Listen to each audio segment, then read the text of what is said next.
Hey boys, the Georgian government just used tear gas against me. Yo, this protest is getting boring as bro. The whole region where I was cooked up had mostly a bad reputation up until a few years ago because every Westerner thought that it was just a shithole, and for the most part they were correct. It was a shithole, but they did not consider the past of why it was a shithole. And now it's like, oh wow, turns out they are people too. Turns out they can also have a good country if the circumstances are right. And the circumstances being right, meaning not having any fucking wars. So fucking tired. Ruset data mode Khan. Stalin. As we are all aware, when the Union of Hilarious Countries collapsed, every country was dirt poor. People were selling their kids for a Christmas tree. Because every single place after the collapse was raped by oligarchs and the country's transition to capitalism. Oh yeah, let me just grab all these resources. Let me just grab it all. Yo, be honest with me. Tell me the truth, my gamer. You ever been fucked this good? No, kid. You have never been fucked this good. No, kid. Are you serious? Gamer. Like, this is exactly what it felt like. For example, I really like this one Georgian song from the 90s, which was an insane period for Georgia, right? Because the USSR had just collapsed, we had the 3 wars with Russia back to back, fucking Batumi turned into feudalism because their government head essentially ruled it, stole like 40 million and fled to Russia, and now if he comes back he's gonna be sentenced to 15 years in jail. Shit was crazy, right? So this song is about how corrupt officials just took all the money for themselves and left everyone else to be dirt poor. But in spite of that, how we should still take care of each other and to hold out hope until the trees have leaves. Now that I think about it, that just means until winter.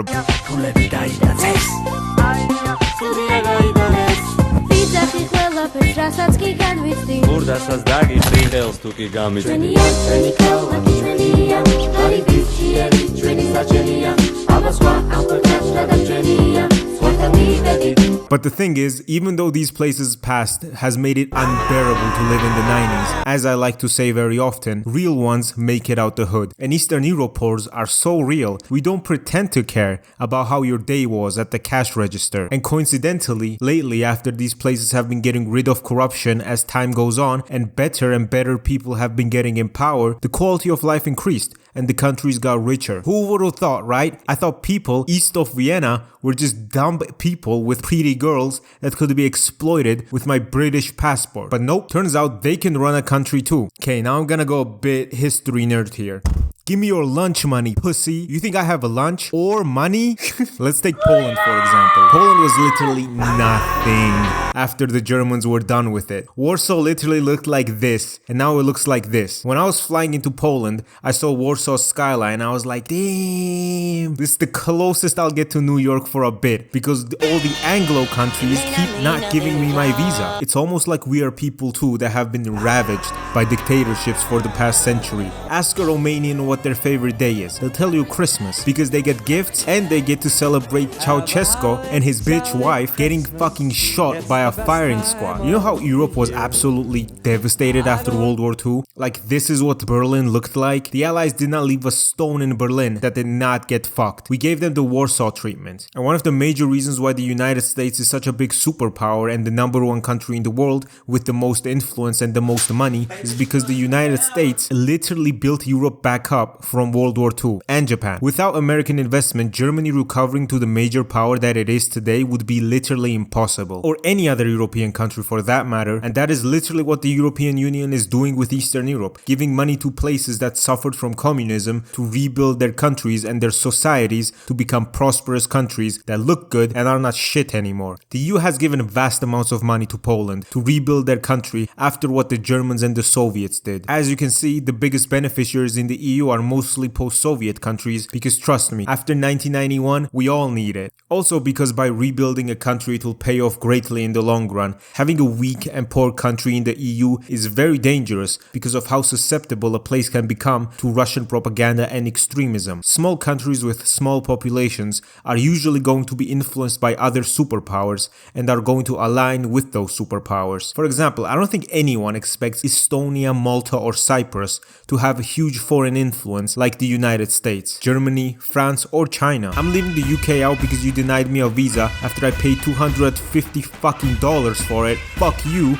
I hate visas, and foreign superpowers are always battling for influence over smaller and less powerful countries. And I know NATO and Europe have done bad things, but Eastern Europe has experienced both influence from Europe/NATO and the Soviet Union, and just ask them which one they prefer. Also, a little side note, yeah, the mustache man failed at the war, but Germany still kind of rules Europe. First of all, the only reason he failed was because he did not have enough Georgians in his army. Only 30,000? The USSR was led by one and had like all of Georgia's population too. It was simple math that he did not have enough Georgians to win World War II. That's why he lost. Anyway, Germany still managed to rule Europe one way or another, but now it's just the European Union, and done in good ways, such as giving money to other countries instead of turning them to rubble. If you look at the EU, most of their money comes from Germany. Something around 25% of the EU's GDP is just Germany, then comes France, Italy, and Spain. So when the discussion was going on about if Georgia was going to get EU candidacy status, and then I saw this article, I was like, yeah, 1,000% we're in. Yeah, bro, Germany wants us in? You think we're not gonna join because Hungary will veto it or something? Even Orban loves us. How can you not love these mountains? Like, come on.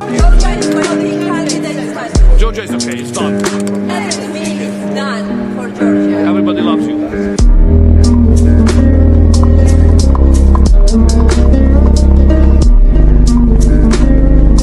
So how to make Eastern Europe great is very simple. Leave us alone. There's a reason why Lithuania, a country that is not rich by any means necessary, just gave 200 million euros to Ukraine. It's not a coincidence that the biggest supporters of Ukraine, when you compare it with their GDP, are countries who have already been ruled by the USSR and did not particularly like it, like Latvia, which essentially had their culture genocided, since Stalin would import as many Belarusians and Russians as he could to Latvia and force them to speak in Russian. Even if there were 7 Latvians and 1 Russian in the workforce, that one single person could demand that the work meeting take place in Russian, and if the workers did not agree because it's not their language, the workers would be accused of nationalism and then have their J's confiscated. This desire for democracy and the need for freedom is the reason why Eastern Europe has flourished throughout the years, growing as individual powers and as a collective. Everyone from there remembers the USSR and nobody wants to go back. Oh yeah, I'm sure Ukrainians are super hyped for the USSR, the place where they literally got starved to death, which is the reason why these countries will do literally everything they can to join NATO and be under American protection, because Russia has invaded literally every single neighbor in Europe they have, which is not in NATO. Of course, Poland wanted to join NATO the most because of the Molotov-Ribbentrop Pact, where World War II started by them getting invaded by both Germany and the Soviets, and they split it down the middle. And that split's consequences can still be seen today in Poland by the number of toilets or the type of people there are and what they vote on, with the USSR part of Poland even today voting to be more conservative, and the western part of Poland liking gay sex. Same exact thing in Germany. So they literally tried everything to join NATO. However, Clinton was not having it. He did not want Poland to join NATO, so the Poles started scrambling. They were like, we're getting into NATO one way or another. So they just started throwing shit at the wall. First, they invited the president of Russia at the time, Yeltsin, to a meeting to get him drunk, since he was known for being drunk literally 24/7, and get him to sign a pact saying Poland joining NATO is okay and will not piss us off. Did not work. Then they went, you know what? No NATO? Okay, we'll build nuclear weapons. Clinton did not care. He was like, aight bro, whatever you say. However, elections were coming up and the Republicans wanted Poland in NATO, and coincidentally, the United States had a huge Polish diaspora in the swing states. So if Clinton kept insisting that Poland was not going to join NATO, all of Illinois and the whole Polish diaspora would have voted Republican. So the threat of will build nukes did not work, but they folded as soon as they threatened to vote for the opposition. This is why protection is so important. It raises people's faith, because you know that if you build something, it's not going to be temporary, so you're more likely to put everything into it. You're not working and thinking, yeah, the Russian army is going to invade any day now, this shit will get destroyed. And by far the most important thing is that foreign investors now have faith in the stability of your country, and they don't mind investing a lot of money in it. Because for example, if you invested in the parts of Ukraine that is currently occupied, you're probably pissed off because because your whole business got fucked. Either blew up or it's under new laws now. Now you gotta talk with the oligarchs and shit, and if your business was big and probably give them a cut. It's just a pain in the ass. Because here's the thing, every country is rich. Literally every single country produces value of some sorts. There is not a society where motherfuckers are just sitting down, doing jack shit all day, beating their meat and sleeping. Every single country provides value to the world. But the problem comes in who and where that money goes to. You see, these rich, corrupt motherfuckers keep taking away money from the common man just to make themselves richer. There is no reason why a country cannot have free healthcare and free education. The problem comes in when the ruling class takes this money away, therefore taking away the common man's right to get education and get free healthcare no matter their level of income. Most Eastern European countries are very rich. However, they appear poor because the money is concentrated in the G-Wagons for politicians instead of buses for the common man. So hey, my mom was a crack addict And my dad lost the house betting against the Georgian in the UFC. which is something you never do if you want to win the parlay. So I'm fucking broke now and I'm starting from nothing. Therefore, I live in a shitty part of the city. Only if I had some access to the good parts of the city where the jobs are so I can get a job and start making money. Oh no, I forgot. My politicians took all the bus money and invested them in fucking whores and G-Wagons. Thank you for the wise investment which really benefited me. I really love that. I want to pay more tax actually. I want Orban to get more G-Wagons. I really like getting fucked in my ass, you know? I really like paying all this money just to see the democratically elected politicians buy houses in Croatia. Please, take more money from me. In most countries with corrupt politicians that are fake and gay, the interest rates are also high to make the people even poorer and just hoard as much money as possible. So if someone wants to start a business, it's worse because your interest rate is like 16% instead of a normal country's 2 to 5%. Like, I wonder why Hungary, the most corrupt country in the European Union, needs a 13% interest rate, while Germany's interest rate is at 2%. You can't even cope by saying, oh, they have a different currency, the forint is an actual currency, I swear. Poland also has a different currency, but the interest rate is less than half. Explain, liberal?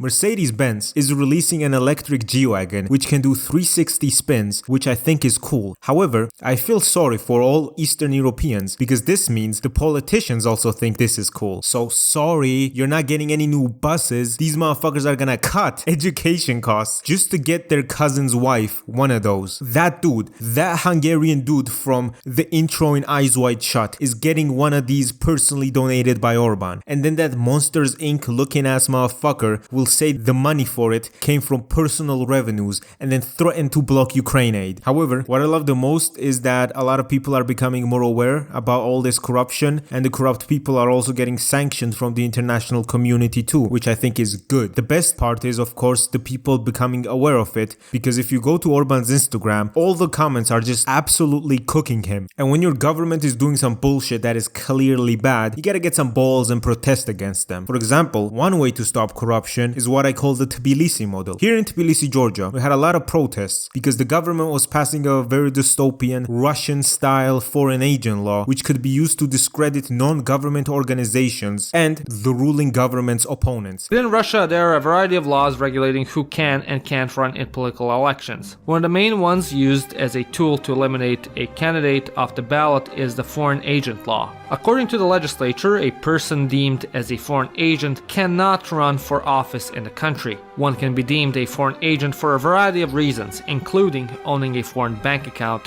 which can easily disqualify them from running. In the summer of 2021, out of 174 independent candidates, the Russian government barred 163 of them from running because of these types of reasons. This is 94% of the candidates straight up banned from even participating. These non-government organizations are literally the only ones exposing corruption too. So we went to the streets because people were pissed. The Russians had a war with us, and now in Ukraine, and you're passing a Kremlin-style law? No, thank you. I'd like to have my cock not in chastity, please. So yeah, we went to the streets and started piping. However, the police here decided to throw tear gas and shoot water cannons at us to show us how good the Kremlin-style law actually was. Tear gas? You think I'm a fucking pussy? Zeus!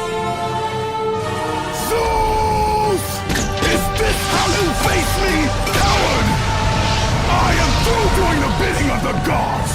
Come down here and face me now! As you do, people responded with throwing Molotovs into the parliament, flipping and burning police cars, and, as a cool bonus, I got this great picture of me and my friend soy-jacking at the riot police. We also threw down the barricades at the parliament, and then what do you know? They withdraw the bill after a few days of the average Georgian teenager's day being going out, getting tear gassed for dinner, and repeating. Low-key, bro, about a year has passed since. I miss the tear gas. I love the game. I love the hustle, man. So now that we're all aware that every country has the money to pay for good things for their society instead of the new Mercedes EQS, I think there are some must-have requirements that need to be made to ensure a country is good to live in and to put it on a path to development and not the path of being exploited by politicians. Free education is a must-have in any country. If your country is not corrupt and your people are educated, there is a 100% chance that the people will lead good lives and essentially make it out the hood. When the foreign investors come in, they can't just be like, okay, let's get some workforce now, and all they can get are fucking morons who don't know how to do shit. And the free education is great for people that were born into poverty, and most Eastern Europeans were born in poverty. Most people in this region don't own shares of Gazprom. So by providing free education, they can literally make it out the hood. Because imagine you were born into poverty, right? You're buttfuck broke. Who do you think has the higher chance of becoming a good member of society? The dude who needs to somehow get thousands of dollars for their education out of their asshole because they were already born in poverty and don't have any money, or the dude who can get his education for free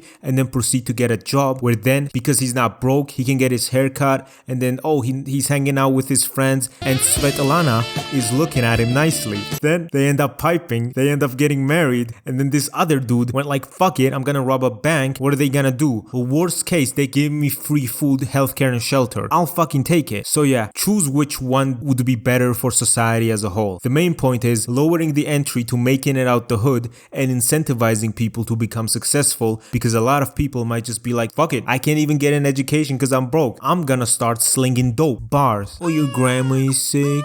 Oh, your granny's dying. Well, too bad. You're poor. You're poor. You don't have money. So, rest in peace, granny. That's all I have to say. So what? If your grandparents went through World War II, right? If they're war veterans and they literally made you, too bad. I mean, you know, because like USSR collapsed and all their money basically got deleted, now they don't have money for healthcare. Too bad, you know? Now they have to die. I'm sorry. I don't make the rules. I genuinely do believe that every country has the money to give its citizens free healthcare, as again, of course, if the corruption is not absolutely insane. And I don't even need to explain why free healthcare is good. Do you want to get sick and then go broke? Do you want to be sick and broke at the same time? No, you'd much rather just be sick. And free healthcare in the United States and Europe are vastly different because American healthcare is overpriced. It does not need to cost that much. For example, Accutane in Canada costs around $145 for a month, and in Georgia, the same exact pills that do the same exact thing cost 22 Canadian dollars. The same goes in the rest of Europe, where healthcare is actually pretty cheap, and because the medications are pretty cheap, it's very easily doable, which is why Europe does already have mostly free healthcare. For example, in France, 70% of initial patient care is covered,